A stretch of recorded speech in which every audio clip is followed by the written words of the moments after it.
Hello and welcome to Widnes Rugby Chat episode 5 of 2026. We've had a few weeks off. Mike's been gallivanting and speaking on other podcasts, but he's back here for the OG. And we'll reflect on the last few weeks for Widnes, which has been very positive. We'll hear from Allan Coleman later in the episode, his reaction for the win from the win over Goole. But basically, since we last did one of these, Mike, Widnes have won 3 out of 3 in the league, placing second in the championship table, which we've said on this or I've said on this podcast before, and you've probably agreed, that's where Widnes needs to be showing that they're a top championship club. And at the moment, if you look at that league table, London number 1, Widnes number 2, I think that's how it's got to be.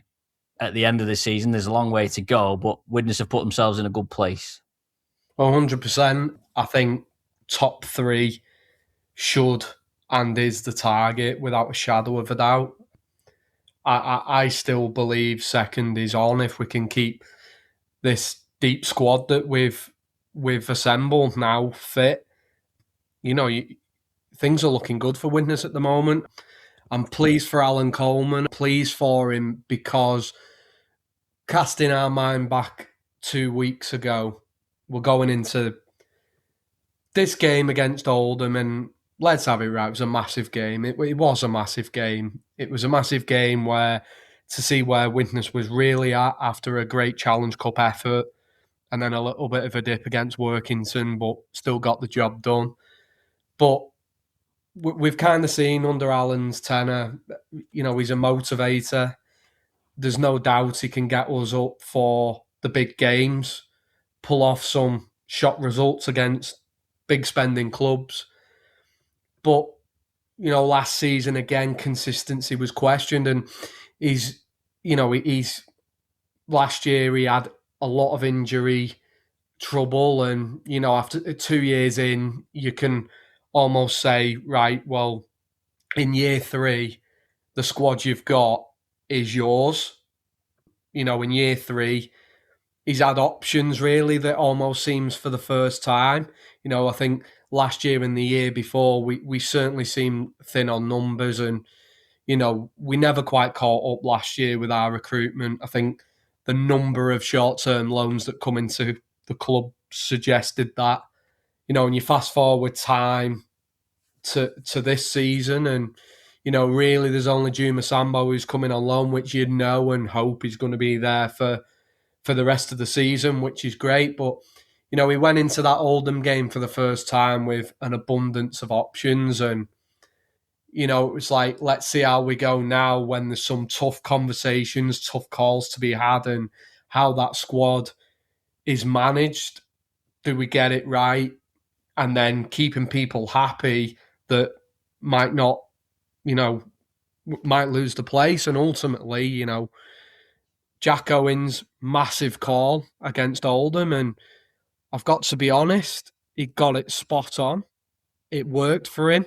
I think when a coach decides to, leave the captain out and then back that up the week after, it's a huge moment within the squad. And, it's important that it's the right call.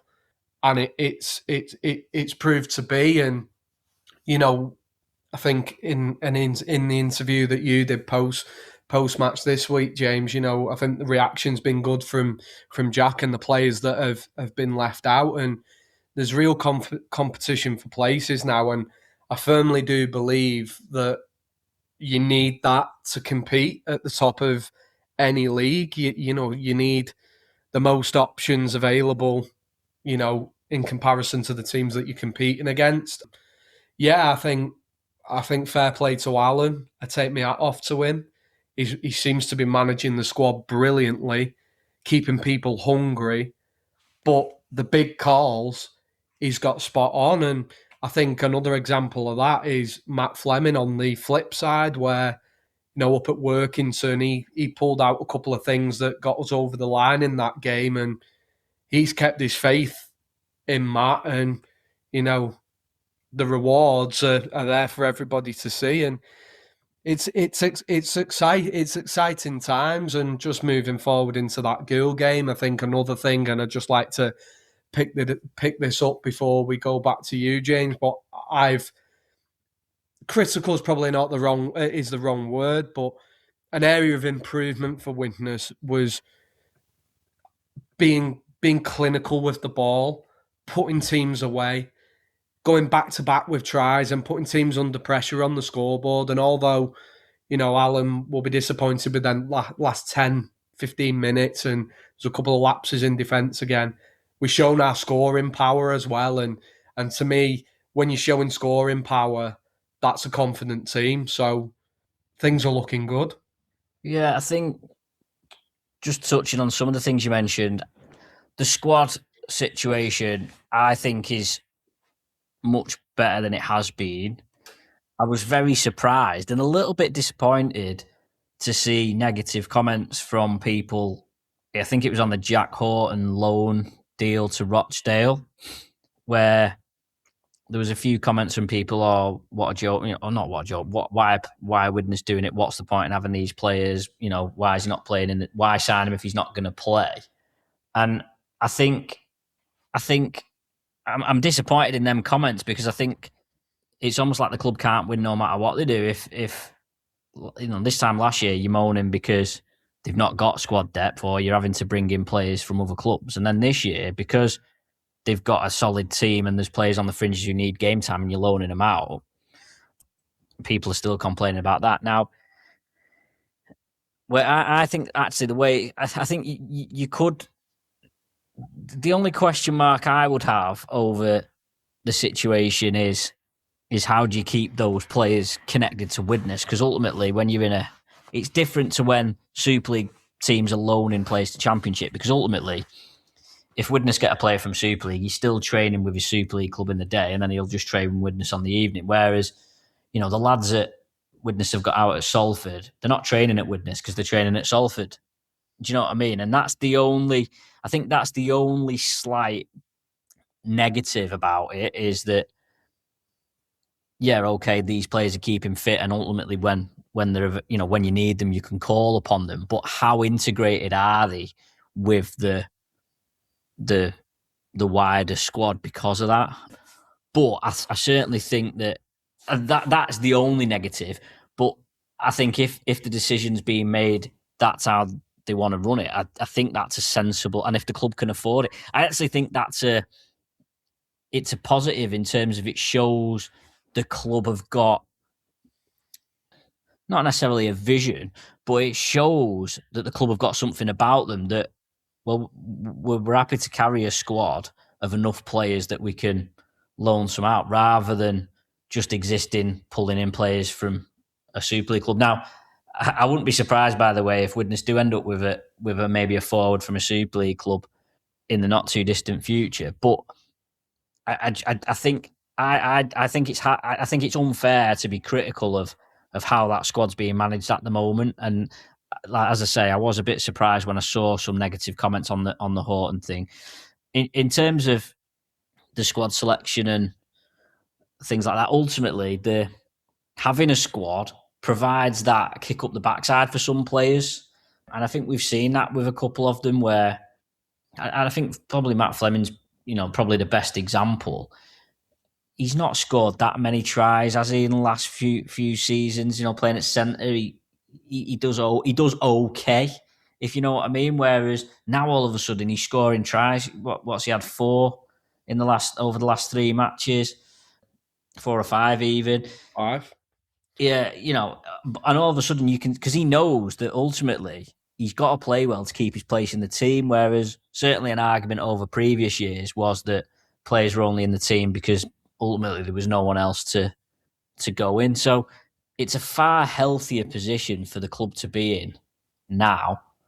And as you mentioned, I asked Allan, and maybe we cut into that interview after this little discussion, but the big challenge is how do you keep them players happy throughout the year? And that's going to be the challenge. How much rotation? It was interesting that he mentioned that Ryan Ince was rested at the weekend. Well, which, you can get away with doing that, but then does he come straight back into the team? And then if he doesn't, is he miffed because he's thinking, well, hang on, I didn't do anything to get out of the team. You decided to rest me. And they're all, but ultimately, that's the challenge of being a coach. It's like Jack. You mentioned Jack Owens. If Jack Owens doesn't play a game for the rest of this season, then clearly that's not good for him as a rugby player. So how are Widnes going to be able to how are Widnes going to deal with that? Is it a case of he gets a chance and plays a few games and keeps his place, or and that's the challenge of it, and that's the beauty of that's one of the responsibilities of the coach to manage the squad in that way. But yeah, I think everything's in a good place at the moment. Hunslet at home this week before a bit of a break, a weekend off. So I think if Widnes can do the business at home to Hunslet, which will be a tough game, if Widnes can win on Sunday and you go into this 1 week off having won 5 out of your 6 league games, I don't think anyone could have any complaints about that, especially because you've played your 2 hardest games. Widnes have played their 2 hardest games, London away, Oldham away. On paper, they're the hardest games, and Widnes have already got them out of the way. Yeah, and I think at this point and what we've done so far, and you can even throw in the Leeds Challenge Cup defeat in there too, I think Allan deserves the trust of the supporters that he knows what he's doing and he knows how to manage this squad, and most of this squad he's had for 3 years now, so you've got to trust him to know that he is gonna work it out and get the right balance. I think what people forget and do need to understand is, we've possibly lost Joe Edge and Morg McWhirter for a week or 2. So straight away, well, that's 2 bodies that need filling straight away to come into the team without any selection, tactical changes. And, we could play Hunslet on Sunday and lose all of our bench. And then before you know it, all these players that all of a sudden was like, oh, how are they ever going to get a game again? They're playing. And that's the thing with rugby league, and that's where I believe you do need a squad. And players do need to go out and play and stay match fit and stay sharp. So they're not coming in cold, especially, in positions like, your halfbacks, your back rowers. You can't have them sat in the stands for 5 or 6 weeks and then a couple of injuries happen and they get through in straight away. They need to be match fit. And effectively last year, that's what we was doing with 1 week loans. How many times did we have not even Warrington's, 5th choice player in a certain position? And, you've got a core of players here that will be training with us, and they're going elsewhere on match days and doing training sessions elsewhere and staying match right now. I think it's only a good thing. And what a position to be in where you're second in the league, like you've said, you've got the London away game out the way, which nobody wants this year. You've gone away at Oldham, shown what you've got up your sleeve, shown you're a serious competitor in this division. You're not making up the numbers. You're going to be competing right at the top. And you've got your captain and your vice captain to bring back into that whenever you want to, whenever you feel is, the right time to do so. And I can only say, as a supporter from another club looking in, that's a position of strength. And I think as a side point as well, I just want to touch upon this because I really wasn't sure, James, and I was really not sure after watching them together up at Workington, Jordan Abdul and Tom Gilmore. I had question marks of, is it 2 almost scrum halves and kind of 2 dictators of a game being too similar? By God, since I had them thoughts, outstanding at Oldham, how they managed that game, and then against Goole, posting the points, and Jordan Abdul's kicking game. And I think, Tom Gilmore, now as he got that game under his belt at Workington and he's had his operation now that he has needed, he's the last 2 games, he's really come back up a notch, and it's like watching the Gilmore of old in 4th or 5th gear. And I think, again, if we're going to be getting that alongside Jordan Abdul, that makes Widnes a very, very dangerous team.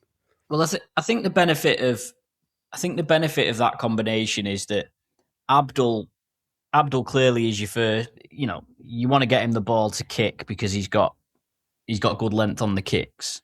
Ultimately, I would imagine Abdul's the first choice kicker in every situation, other than maybe when you're within 20, 30 of the opposition's line.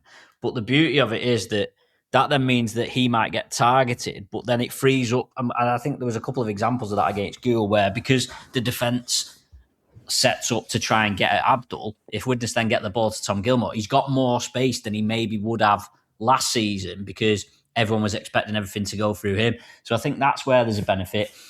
Going back to what you were saying about the squad, it'll be interesting this week. I know Warrington are quite keen to get Luke Thomas and Max Wood out this week. It'd be interesting. Both, of course, have played for Widnes before. It'll be interesting, given the potential doubt over Morgan McWhirter. It'll be interesting to see whether Widnes take one of them, or does, say, Jack Horton get recalled from his loan at Rochdale. I think my belief on that is, if we are going with the model of having a deeper squad, I would much prefer our own players that we have signed to get first opportunity to prove whether they're right. And I'm not saying Jack Houghton, as an example, has blew our socks off, but I don't think he's done too much wrong, and he deserves that opportunity to show his value and earn his place in the team. Because if he doesn't, and then you are bringing in loans already, that's when I do question what is the value of having them players in your squad then. Yeah, because I suppose I know he's only had 1 week at Rochdale, hasn't he? He's got a month's loan there, and there is a callback option. Rochdale plays Sheffield at home this week. But yeah, that's another. And with all due respect to Jack Horton, Luke Thomas and Max Wood are better forwards than him. But when we talk about this, having this squad depth and the squad harmony, is it better? If you're talking about a 1-17 on a match day, having one of them two Warrington players is probably better. But when it comes to the overall squad or the overall club, is it better to, bring him back? I suppose the only question mark is, do they feel that because he's got a month at Rochdale, that if they then recall him this week, they've then got to find him another deal to go out in a few weeks' time? I don't think Rochdale play the week after as well anyway. What I would say to that, James, is no Super League club took pity on us and took that avenue with our players that we were signing on a month loan or a season loan that was only recalled afterwards. And that's when you've got to step in and go, we're the bigger club and they're our players. Yeah, I think that's fair. As I say, it'll be interesting. That'll be a decision, or like I say, it might have been that Widnes have decided to pass on the two Warrington players, but it'll be interesting to see. I know that I've had a few chats with Allan after games, and I know that he has been, maybe does he need another middle somewhere? I know that has been at the back of his mind. I think traditionally everyone's, for years it's always been Widnes haven't had enough props, but I think because Dan Murray and Jay Chapelhow have done pretty well this season. I mean, Jack Bibby wasn't even in the 17 at the weekend either. So even if you put him in place of Morgan McWhirter, I think that's a potential option. So it'll be interesting anyway. But we'll take this opportunity to break off and let's hear what Allan Coleman had to say to me straight after the 54-24 win over Goole.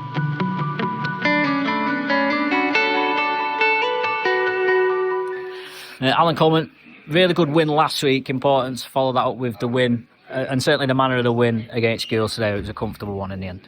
Yeah, we've got to be over the moon with the score. We posted some points. Really disappointed how the game finished, to be honest. We give them 18 points. I thought we'd give them the 6 in the first half. We just switch off and poor defending.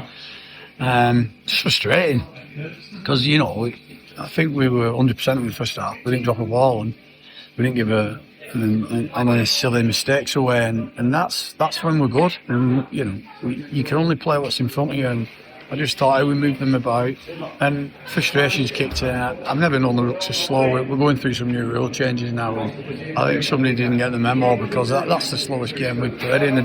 But you could see that we was trying. That was our game plan to do that, and unfortunately we couldn't do it.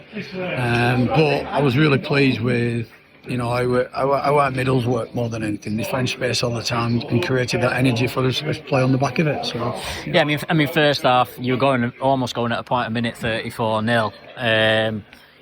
Goole were making some mistakes, but you were punishing them, and it must have been pleasing that how clinical you were in that first half. Because basically, after 16 minutes, the game was done. Yeah, and that's what you get if you don't give the ball away. And we've looked this year where we've played some good teams and we've been in tough games because we're giving the ball away in silly areas. Well, today we didn't. And then you just go racing points in front, and then like you said, James, the game's over with basically. If you play any team in this competition, you're going 16, 20 points behind. It's very difficult to come back from that. So we knew, and you could see the confidence grow within the camp. And the challenge then was, don't change what you're doing, and we didn't. And I think it, like I said, first half was quite focused. That's the most points you've ever scored in a league match under yourself, 54. Probably could have, and maybe should have had a bit more than 54 as well. Yeah, I think the last 5-10 minutes there, Max Roberts could score and he passes, which is very, it's great for seeing he's looking after his winger when they pull it back, and we pull trigger there and Gilly goes over the top and he's just been over and said, I shouldn't have done that, and we probably go direct, we score, but it's all lives and bits and maybes, and I'm just really pleased that our completion was up there and we just focused on. It was very difficult today knowing the team's coming today with no fear factor because they were expected to win, and as a coach in an opposition, it's very dangerous that when you're playing teams who don't fear anything and they can express themselves, and that's when teams can get undone. And they beat Halifax, and it showed 3 weeks ago that they went with that attitude. So we was focused today on being the team who go out and do the job, and I thought we did that. Talk about Dan Murray, especially your front row set the platform again, but I thought Dan Murray was excellent, especially in his first stint, and then in his second stint. I don't think I've ever seen him so hungry to score tries, especially I think probably before the interception. I would imagine he'll probably look at the tape and say, I should have had a few passes in that set when he was on a hat-trick. Yeah, he was very close in the corner, wasn't he? He was very good today. He's been good all year. Well, the good thing for Dan is he's got a real good ally outside of him with Jay Chaploy, because I think he's just complimented Dan even more now and takes a little bit, of workload off him, because Dan was doing a lot what he probably shouldn't have done, and Jay's helped with that. So I think that's improving Dan also, which is good to see. But yeah, he was very close to him today, that's for sure. And to be fair, I know they scored in the end, but he actually chased down the centre, didn't he, on that breakaway at the end? Yeah, he just showed our outside backs a clean pair of heels. Well, that's the winning mentality of Dan in him. I see it every other day at training. And he's such a great leader, and we were very close to making him a leader, and he was desperate to be one. But I just said I don't want you to focus on that because you already have one, and I think he got his just rewards today. I think people are starting to realise now the quality he's got. You brought Jemai back into the team and put him at centre and Matt Fleming on the wing, and did the see? He played on the wing in his first game, and obviously Matt Fleming's been playing at centre, but it was a shrewd move by you to play him in that way because it certainly worked. Yeah, it wasn't like a tactical ploy. That it was just more me giving Jemai an opportunity because he hasn't played at centre. He come as a centre, and we played him up wing. He had a great game, got a bit of a knock. Then he couldn't get back in because Ryan East has been outstanding for us. And we rested Ryan today, and that's the be all and end all.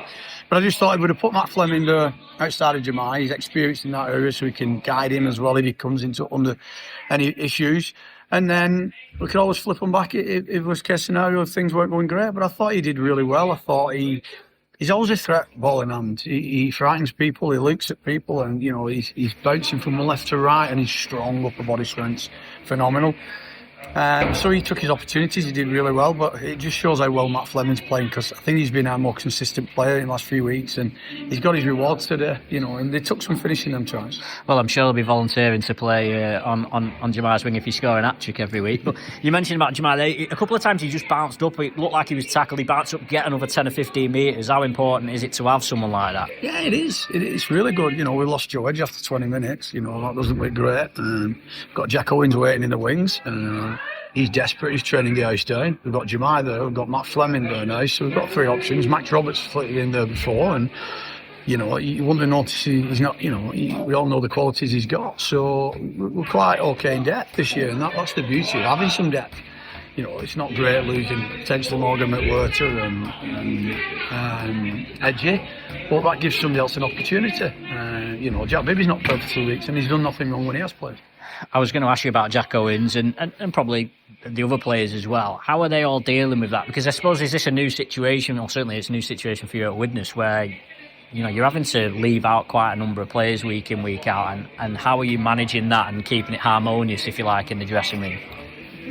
We've got to be honest. I'm honest as the day's long to my players. And the be all and end all was that the reason Jack didn't play is I thought Joe Edge is potentially our best centre and best in the comp on his day. And Matt Fleming was in form and playing really well. And Jack, being the total professional he is and the captain and the leader he is for this club, understood that. He's no fool. And he said, I totally agree.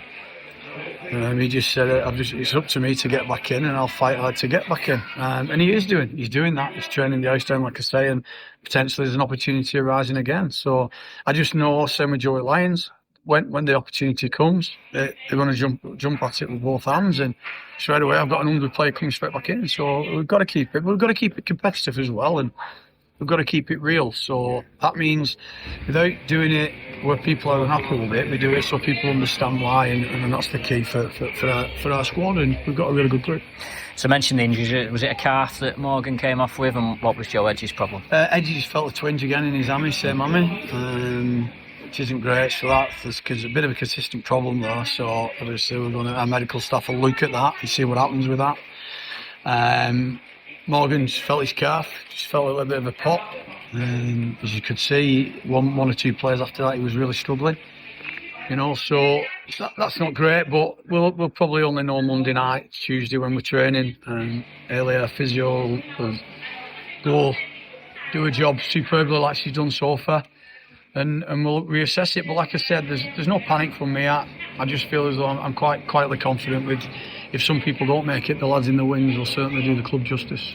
And finally, another home game next week, Hunslet. Is it a case of same again in terms of that first half performance, certainly, just a repeat of that? Yeah, I think it'll be a different game altogether. Likes of Lee Gaskell will cause us some problems. I watched them last week at Rochdale. I went and watched the game, and it was really, really good. It was very physical, direct. And then with the two guys from Doncaster, Miskey and I can't say his name, to be honest. I know what you mean. But it was very, very difficult, and he was very powerful, and he scored 5 tries. So they'll certainly cause us some problems, but we've got to find a way where we cause them problems, which I think we will. But our focus this year, as always, will be about us. We won't underestimate teams, but we've got to be the best of us.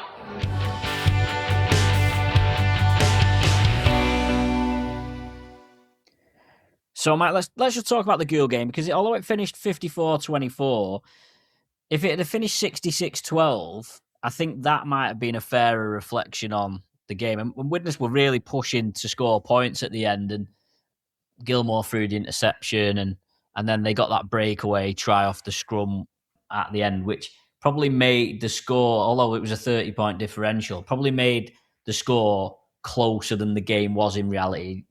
Would you agree with that assessment? Yeah, I was disappointed with the manner of the game finishing. It, to be that dominant and to concede more points than what you did against Oldham just doesn't feel right, does it? But as a coach, I guess you've got something to work on there, and a little bit of a slap on the wrist for the players is in like, listen, if you do switch off in games, you will be punished. And we was at the back end of that game, there's no doubt about that. But I still am being honest and being true to myself. It was the points we put on the board, and we put that game to bed. And I do believe to be at the top of this division, you have to score points. Points kills teams. Points is pressure, especially with the way the Rucks are getting refereed now. When you're in the ascendancy, you've got to put points on the scoreboard, and we did that. And we left points out there as well, I believe. I think, like you've just said there, if Widnes had scored 60, it wouldn't have been a disservice to Widnes or the game or anything like that.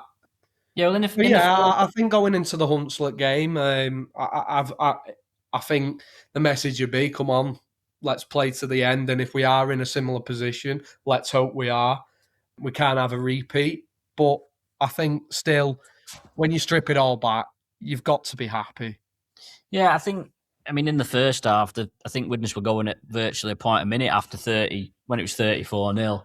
They were almost at a point a minute at that point. And certainly the completion rate was like 100%.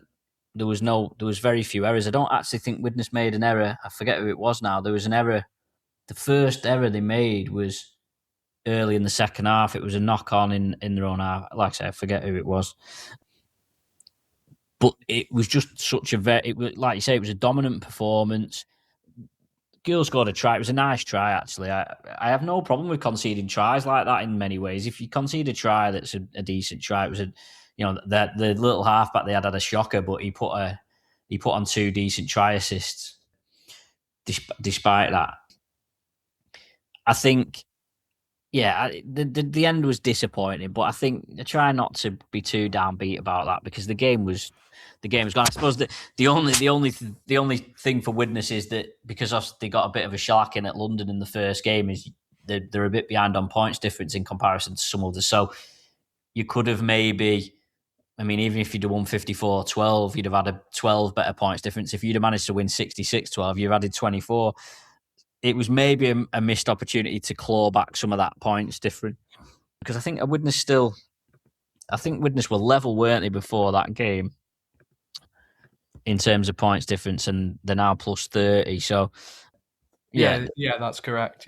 Yeah. So I think there's a little bit to work on there, but I think if you could play that first 30 minutes every week, you would barely lose any game. No, and to be fair, James, like we have already alluded to, we've played our 2 toughest fixtures as well. So if you can keep that level of performance, that level of consistency of playing at a certain level, you would think that's only going to keep progressing now, that points difference. Whereas other teams their fixture run's going to get much more difficult, isn't it?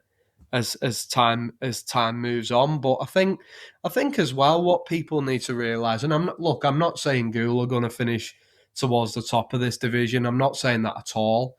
They are going to be in the bottom half. But they have players like Liam Watts, Will Jubb. There was some decent sprinkling of players in that team. Brett Ferris, Andre Savelio. Their pack. I thought Dan Murray completely shut them down.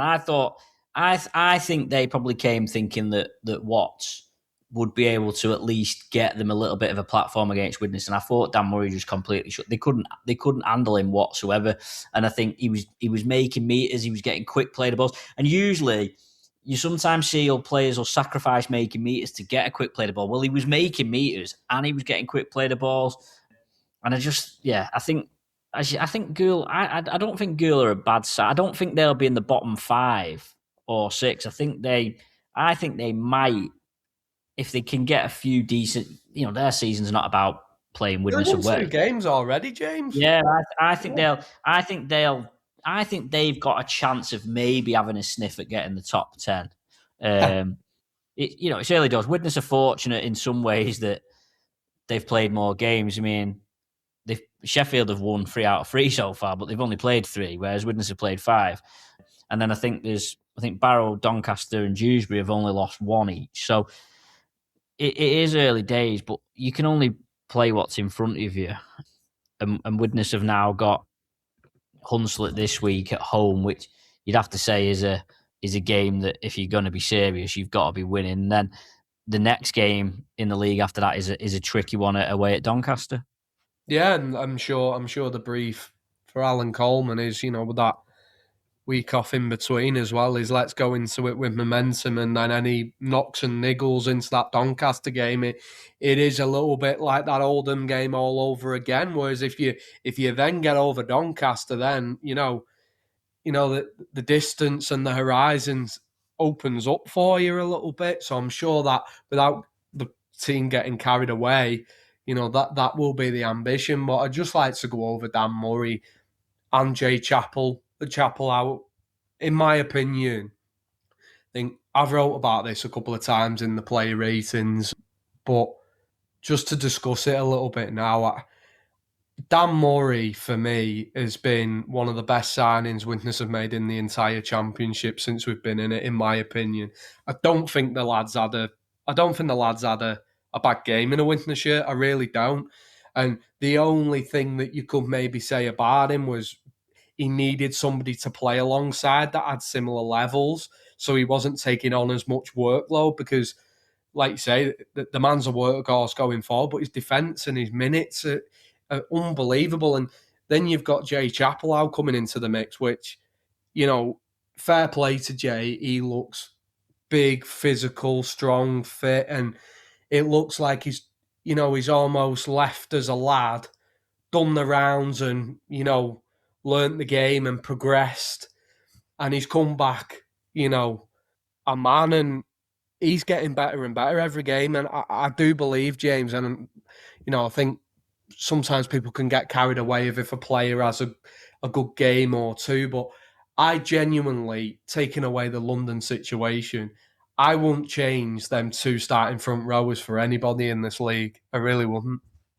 Yeah, I mean, I think there's probably a couple of players in the Widnes team that you could say that about. I don't think you'd swap the two hookers for any others. No. I don't think you'd swap Jordan Abdul for anyone either. To be honest, I don't think you'd swap Tom Gilmore. I don't think there's too many that you would swap Tom Gilmore for. But yeah, I think Murray really helped. Really set the platform against Goole, and hopefully does the same against us. It's interesting with this now. The news this week that Halifax are back. I mean, what a situation that is. But that now means that in itself, isn't it? Yeah, Widnes' next home game is against Halifax on the 26th of April. So that's the only downer, I suppose, at the moment, is that after this week, Widnes then have 1, 2, 3, 4, 5, 6 weekends without a home game. In that time, they play Doncaster away. They have 2 weekends off either side of that Doncaster game. And then it's Barrow away. Then it's Dewsbury away. And then it's Dewsbury away again in the 1895 Cup. And that's the only sad thing for me. And I bang the drum about the fixture list all the time. And the Featherstone demise hasn't helped because Widnes would have played Featherstone at home, I think, on the 29th of March. But Widnes now have 6. You're building a little bit of momentum, second in the league, and they now have 6 weekends without a home game after this one. Yeah, and look, I think it's probably the biggest frustration alongside the league structure we've ended up in of supporters, really. And I can't say I'm too dissimilar. I know there's certain reasons around it, but you feel you could still be closer to a home and away scenario.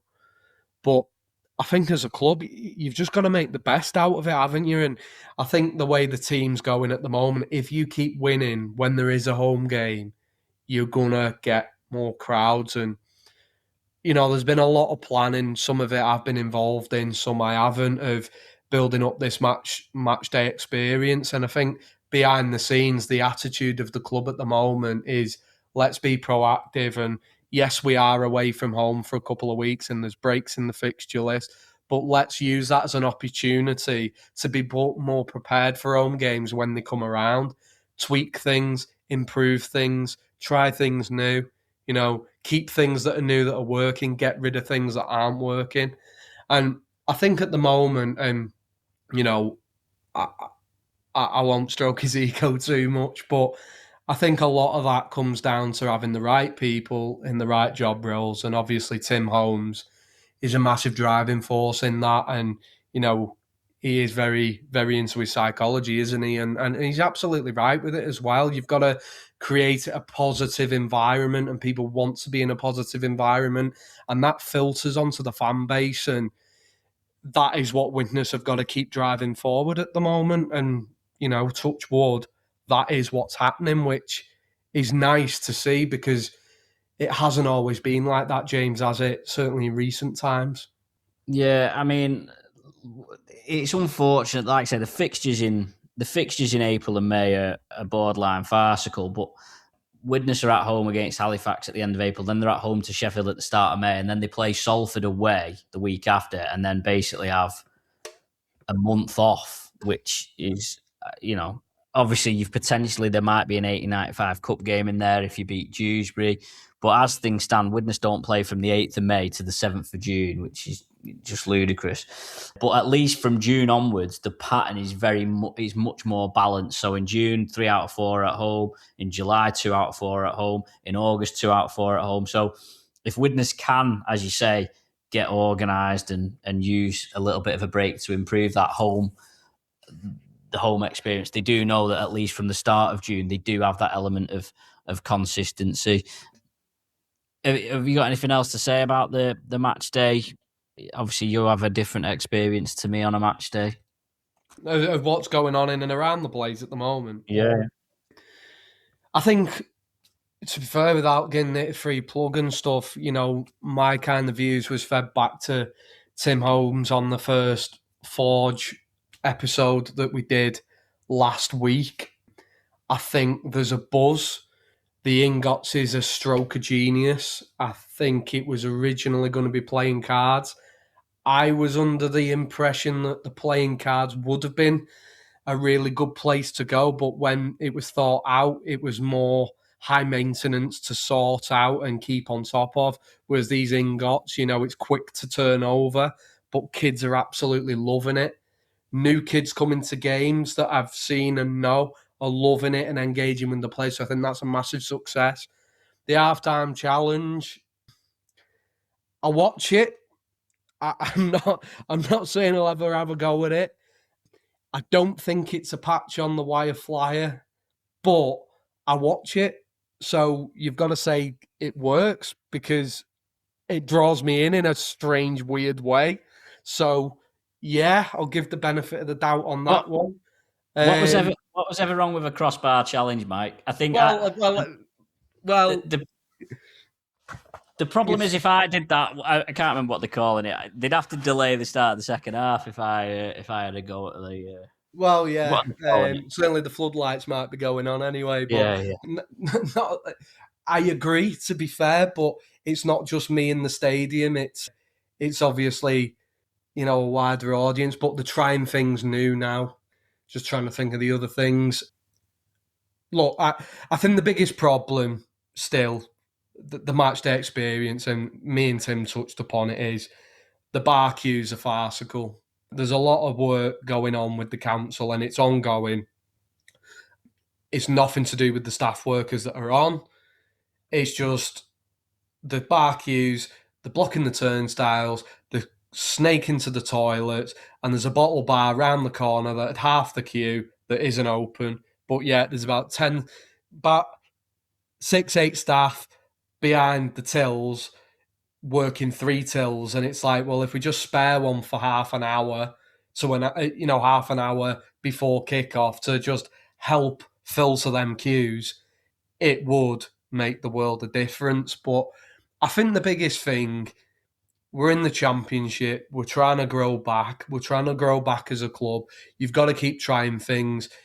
You've got to be brave, and the club are brave. They're trying things. They're not afraid of making a mistake or tweaking things. And I think to finish on the Vikings clap, when Tim Holmes suggested that to me, I thought he'd lost the plot.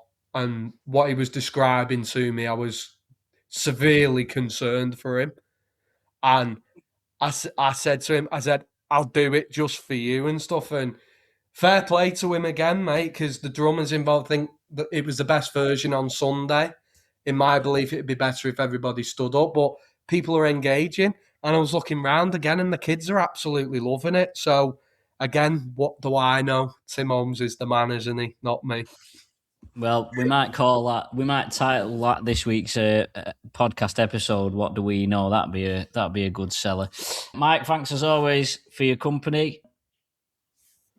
Please do check out the Widnes Rugby League fans Facebook page. You can reach out to me and Mike through there, and we will see you next time.